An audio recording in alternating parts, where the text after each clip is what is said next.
Hello there, welcome to my video about Chewies, Canon 1977 Chewies to be precise, and this is a green-limbed Wookiee, which there seems to be, from my research, when I picked this up I got it off of eBay. It came with a job lot of other figures, and when I looked at it I thought, well, why has it got green limbs as opposed to all the other Chewies I'd seen, which were, well, normal, brown-limbed, whatever you want to call them. This isn't a particularly good example, this is my son's, but I was intrigued by this green-limbed Chewie. So when I did some Google searches and whatnot, I found this sort of debate amongst collectors. I don't know whether I discovered myself as a collector.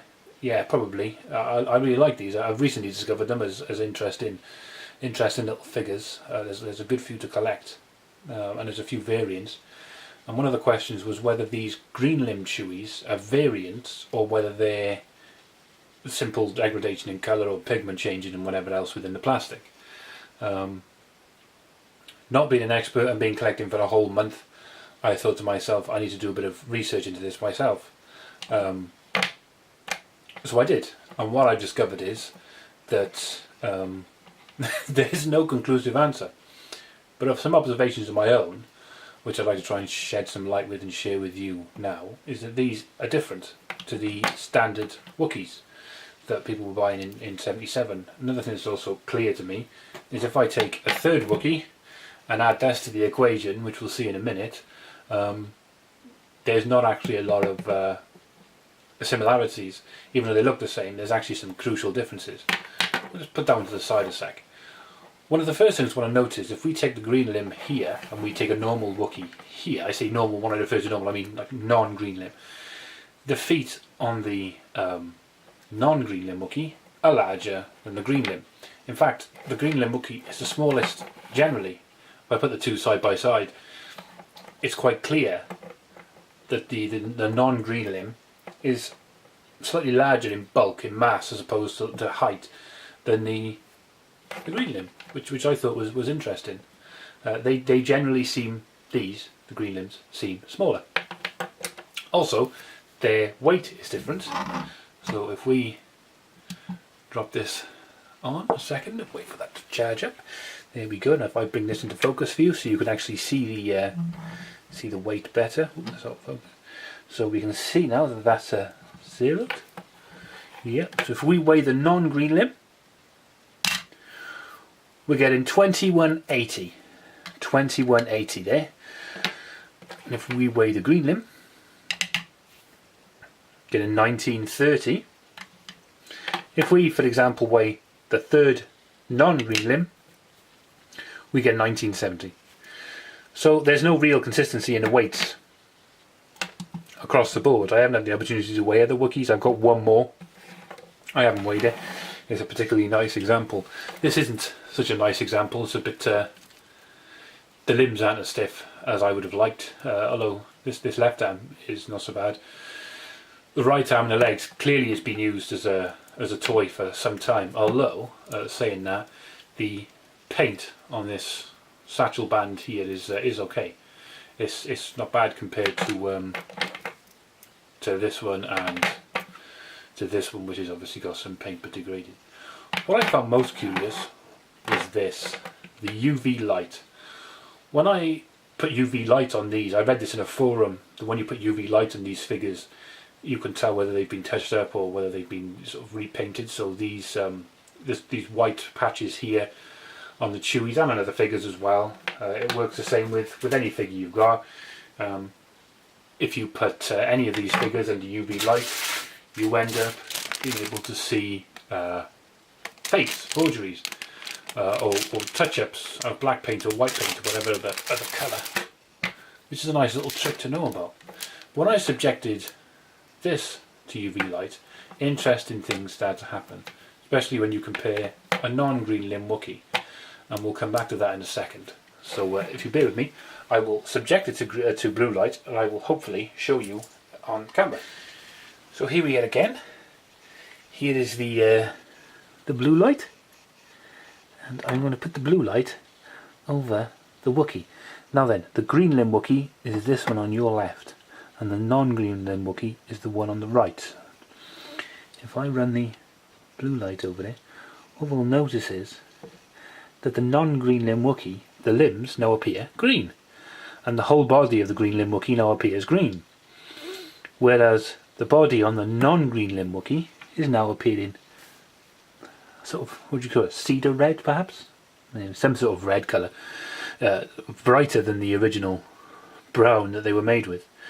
If we take this and add a third one, let's see what happens. If I just shift these out the way, if I add this third one, we get the same effect again. We get a green limbs, red body, and the translucent white paint shows up lovely, which is an interesting little find. So I hope we're all able to see the blue light effects there. I've had some trouble, I've made this video 3 times because I've had some trouble catching the colours under blue light to try and show you what it looks like. Ultimately, it's not conclusive as far as I'm concerned, but it does show that these pigments within the plastics are UV sensitive at the very least, that they fluoresce. And it also shows that the colours and the pigments used within all the Chewies have the capability to be green limbed. So every Chewie, given the right environmental conditions perhaps, can turn to green limbed Chewies. So that one is just as capable of being a green limbed Chewie as this one and this one. The only thing is what causes it. It could be UV degradation, UV bleaching, other environmental conditions. I have absolutely no idea what the hell this Chewie's been through since 1977. I mean, it could have been sat on a shelf, it could have been played with, it could have been left in the sun for days on end. I don't know what's actually happened to this Chewie. I don't know what's happened to this one either. It seems in better condition, stiffer limbs. It's a nicer example, bar for this paint here. It doesn't seem to have been played with so much. Maybe this was played with outside, like I said, a lot more. What I am going to do is a little test. I'm going to expose one of these two, this one or this one, probably this one, to UV lights for a period of about maybe a week, but I'm only going to do it to one leg. So I'm going to cover the rest of the body and expose just one arm, one leg, whatever, to UV light and see whether that makes any difference, whether the green limb phenomenon appears on just one limb or one part of a limb, and see if I can prove that it's something to do with UV light, UV radiation, which might shed some light then, no pun intended, on what is causing these green limbs to appear. Either way, do I think, for what it's worth, and I say this, like I said, I've not been collecting for very long, I'm not an expert, do I think that these are variants? Because there seems to be some debate, that's what the debate is about, whether these are true variants or whether they're just discoloration. I myself believe that what I have here is a phenomenon within the material. I don't think these Chewies left the factory, Kenner's factory, green limbed, because there's no scene from the film. Chewie's brown. Why would they make sort of, I don't know, maybe 1 in 3 perhaps green and the rest brown? That doesn't make sense. It was never marketed, as far as I can tell, as a green limbed Chewie. It just seems to have been a Chewie, and that was the end of it. And something has happened since due to environmental conditions, which to me doesn't suggest that it's a variant as such. It was certainly not an intended variant, so they didn't make this one with, I don't know, a third leg or whatever else. That would be a variant, you know, I get that then. There's the variants, known variants between the Brazilian, I think they're called Green Light, is it? Green Light, something like that. The company that was making them in Brazil, they were given the license in Brazil to make Chewies. They made a slight variant. The way the mouth sits is different, the nose is slightly smaller, and the eyes are a different colour. Well, not necessarily a different colour, but they're different in some way. Ultimately, they're variants because there's a clear difference. I've been able to use online guides and distinguish between these and the Brazilian models that were made, and definitely say that these are Kenner by looking at the images. I don't think the green limb Chewies is the same sort of thing. I don't think these are variants in the same way. I think these are just environmental phenomenon that happened. But it's also clear that every Chewie is different. So every Chewie is a variant on the last. They don't weigh the same, and they're not exactly the same proportions. They don't even feel the same. You look at when you feel a plastic, if you've got more than one of these things, take a close look. The plastic feels different between them. I don't know why that is. I'm assuming that's different factories, different methods, different production methods, different ingredients within the actual plastics they were using. I know these are early sort of plastics, so you know, the plastics hadn't been invented much before these things were made. Some decades, I know, but not a huge amount of time. They didn't have the experience that we've got now to stabilise the plastics out, to stop this sort of thing from happening. So maybe this sheds some light for what it's worth. Like I said, I'm no expert, but I've really found these chewies interesting, and I've really found this green limb chewie to be a fascinating specimen.